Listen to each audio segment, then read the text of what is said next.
Hello నమస్తే నేను journalist YNR. పెన్షన్ల పంపిణీ ఆంధ్రప్రదేశ్లో చాలా పెద్ద రాజకీయ వివాదంగా మారింది. ఏప్రిల్ నెలలో పెన్షన్ల పంపిణీకి సంబంధించి ఏ రకమైన ఇబ్బందులను పెన్షన్దారులు ఎదుర్కొన్నారో చూసాం. గతంలో పెన్షన్లను వాలంటీర్లు నేరుగా లబ్ధిదారుల ఇంటికి వెళ్లి అందజేసి వచ్చేవాళ్ళు.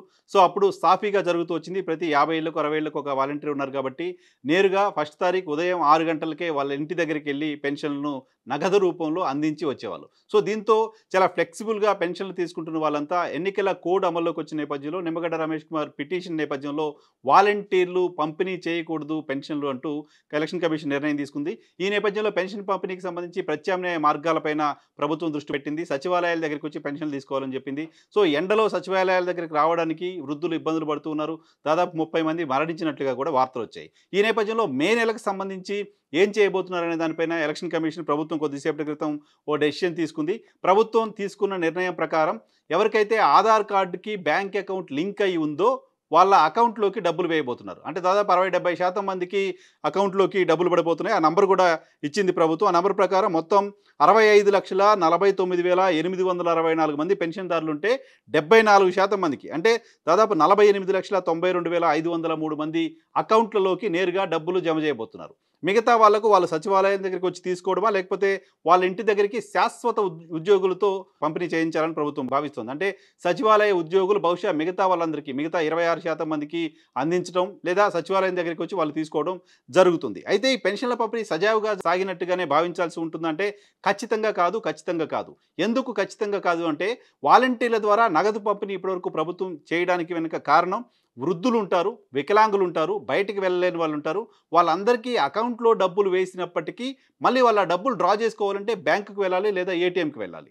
అలాంటి పరిస్థితి లేకుండా వృద్ధులు, వికలాంగులు మిగతా వాళ్ళు ప్రభుత్వ సాయం తీసుకొని జీవితాన్ని గడుపుతున్న వాళ్ళంతా కూడా మళ్ళీ ఎక్కడికో దూరంగా బ్యాంకుల దగ్గరికి వెళ్ళడం, ఏటీఎంల దగ్గరికి వెళ్ళడం, ఆ డబ్బులు డ్రా చేసుకోవడం ఇదంతా కూడా వాళ్ళకి ఇబ్బందిగా ఉంటుంది కాబట్టే ప్రభుత్వం వాలంటీర్ల ద్వారా నగదును నేరుగా ఇంటికి పంపిస్తోంది.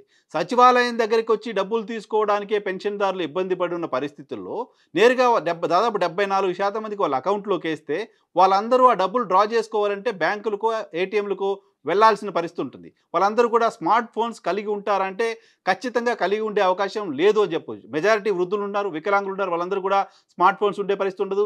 ఫోన్‌పేలో లేకపోతే గూగుల్ పేలో వాళ్ళు యుటిలైజ్ చేసే పరిస్థితి కూడా ఉండదు. కాబట్టి వాళ్ళందరూ కూడా ఖచ్చితంగా ఇబ్బందులు పడే పరిస్థితి ఉంటుంది. సచివాలయం దగ్గరికి వెళ్లి తీసుకోవడం కంటే కూడా ఇది ఇంకా కష్టమైన పనిగా చూడాల్సిన అవసరం ఉంటుంది.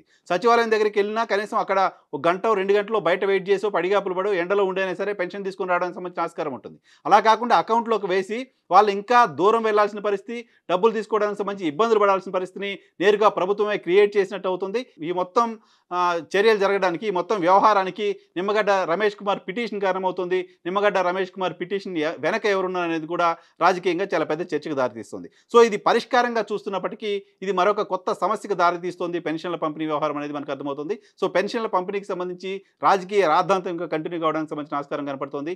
ఎన్నికలకు ముందు ఎన్నికలు మే 11 జరగబోతున్నాయి. ఫస్ట్ వీక్లో పెన్షన్లకు సంబంధించిన వ్యవహారం ఉండబోతోంది.